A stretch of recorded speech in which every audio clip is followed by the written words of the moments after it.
Dank je allemaal voor de warme ontvangst. Ik ga vanavond uit Zomertijd, oftewel Summertime, voorlezen. Achtergrond, wij zijn in de jaren 70 van de laatste eeuw. De spreker hier is Margot, woonachtig op een dorp in de Noordkaap van Zuid-Afrika, waar ze werkt als boekhoudster. Margot heeft een moeder die aan een hartprobleem lijdt. Her mother cannot stay alone on the farm. There is no question of that. So she arranges for a second bed to be moved into her room at the hotel. It is inconvenient. It means the end of all privacy for her, but there is no alternative. They are into the second week of this new regime when a member of the cleaning staff comes upon her mother slumped on a couch in the empty hotel lounge, unconscious and blue in the face. She is rushed to the district hospital and resuscitated. The doctor on duty shakes his head. Her heartbeat is very weak, he says. She needs more urgent and more expert care than she can get in Calvinia. Uppington is closer, but it would be preferable if she went to Cape Town. Within an hour, she, Margot, has shut up her office and is on the way to Cape Town, sitting in the cramped back of the ambulance, holding her mother's hand. With them is a young colored nurse named Aletta, whose crisp, starched uniform and cheerful efficiency soon set her at ease. Aletta, it turns out, was born not far away, in Wuppertal, in the Cederberg, where her parents still live. She has made the trip to Cape Town more often than she can count. She tells of how only last week they had to rush a man from Lourensfontein to Coetzee Hospital along with 3 fingers packed in ice in a cool box, fingers he had lost in a mishap with a bandsaw. Your mother will be fine, says Aletta.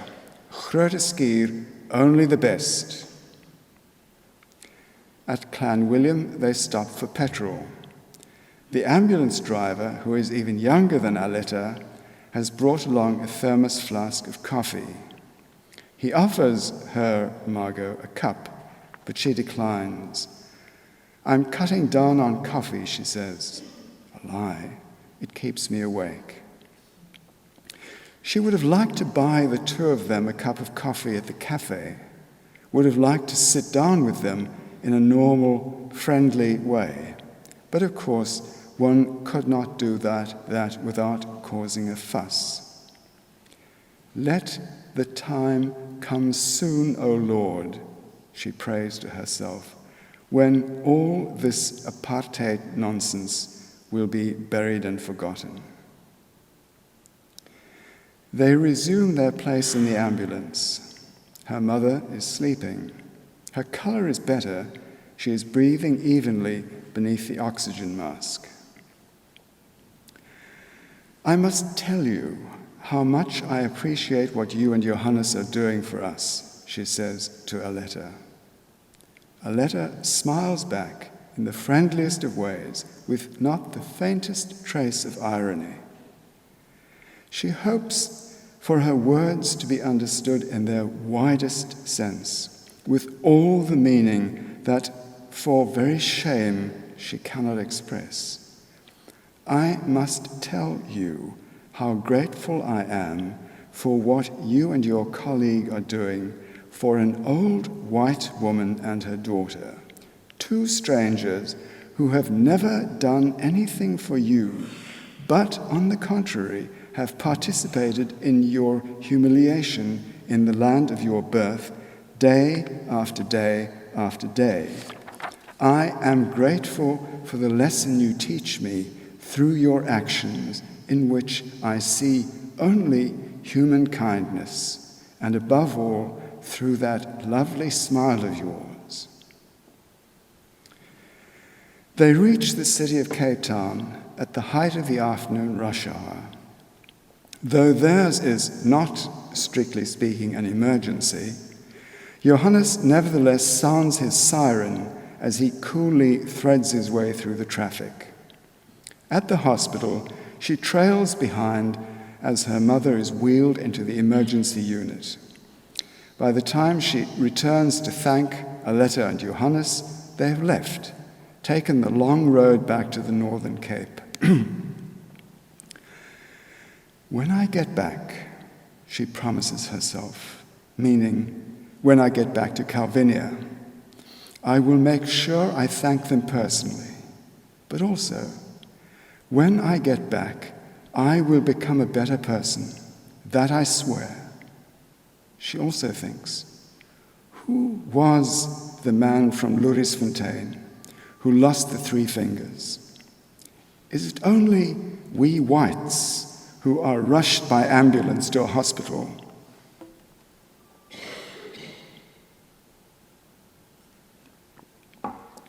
Is it only we whites who are rushed by ambulance to a hospital, only the best, where well-trained surgeons will sew our fingers back on or give us a new heart, as the case may be, and all at no cost? Let it not be so, O Lord, let it not be so. When she sees her again, her mother is in a room by herself, awake, in a clean white bed, wearing the night dress that she, Margot, had the good sense to pack for her.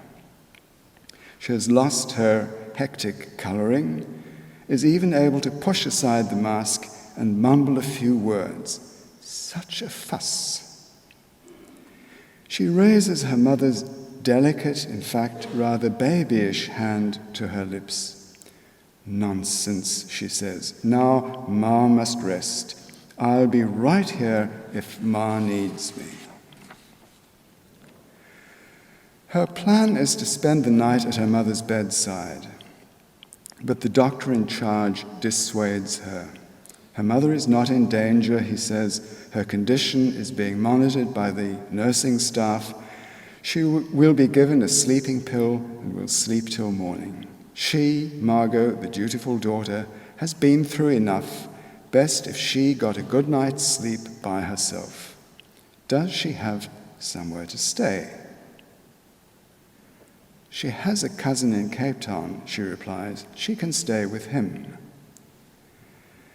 The doctor is older than her, unshaven, with dark, hooded eyes. She has been told his name, but did not catch it. He may be Jewish, but there are many other things he may be too. He smells of cigarette smoke. There is a blue cigarette pack peeking out of his breast pocket. Does she believe him when he says that her mother is not in danger? Yes, she does. But she has always had a tendency to trust doctors, to believe what they say, even when she knows they are just guessing.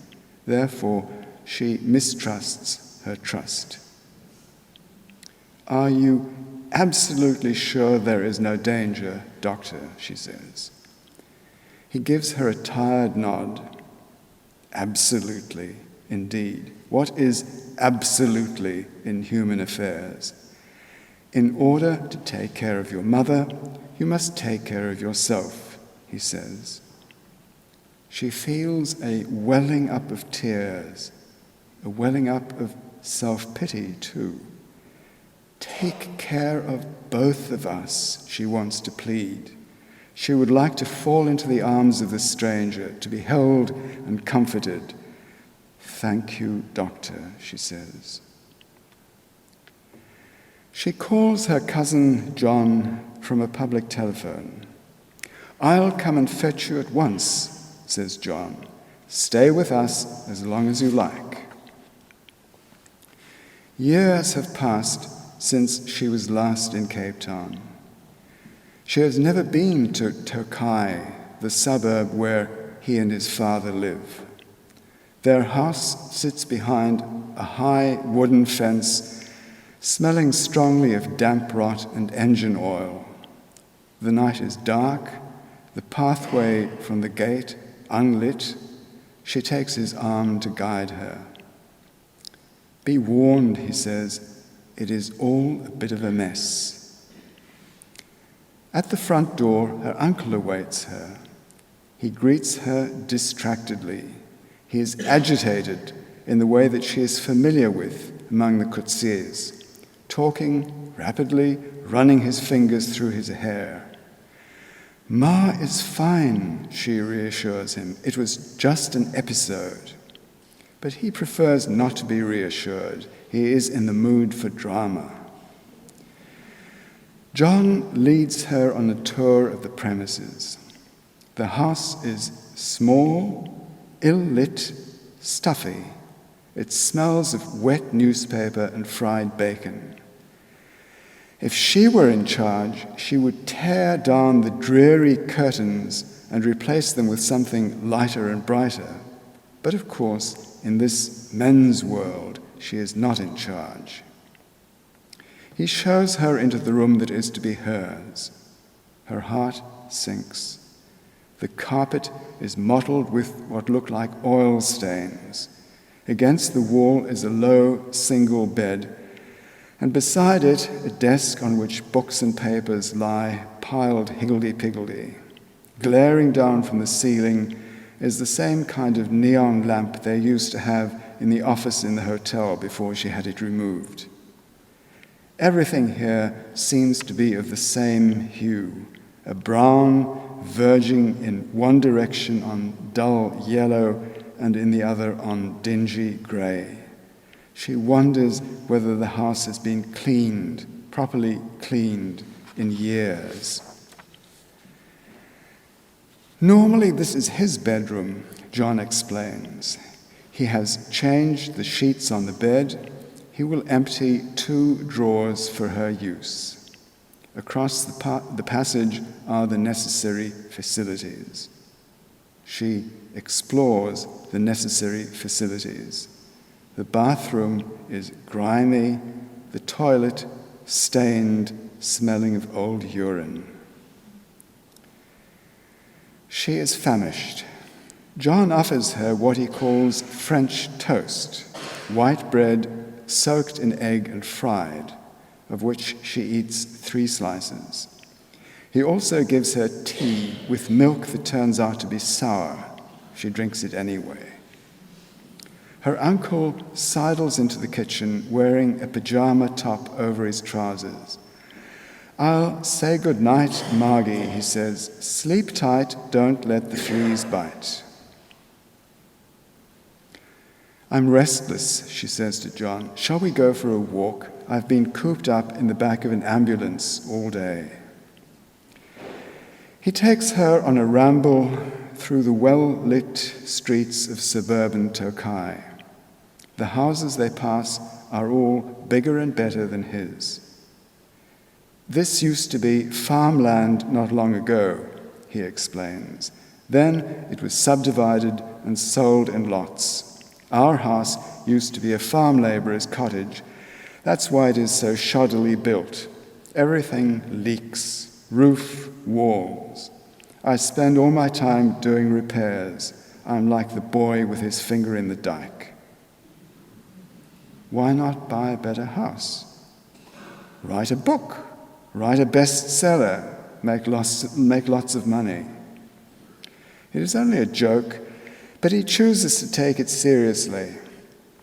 "I wouldn't know how to write a bestseller," he says. "I don't know enough about people and their fantasy lives. Anyhow, I wasn't destined for that fate." What fate? The fate of being a rich and successful writer. then what is the fate you are destined for? For exactly the present one, for living with an aging parent in a house in the white suburbs with a leaky roof. That's just silly slup talk. That's the Coetzee in you speaking. You could change your fate tomorrow if you would just put your mind to it. The dogs of the neighborhood do not take kindly to strangers roaming their streets by night, arguing. The chorus of barking grows clamorous. I wish you could hear yourself, John, she plunges on. You are so full of nonsense. If you don't take hold of yourself, you're going to turn into a sour old prune of a man who wants only to be left alone in his corner. Let's go back. I have to get up early. Thank you very much.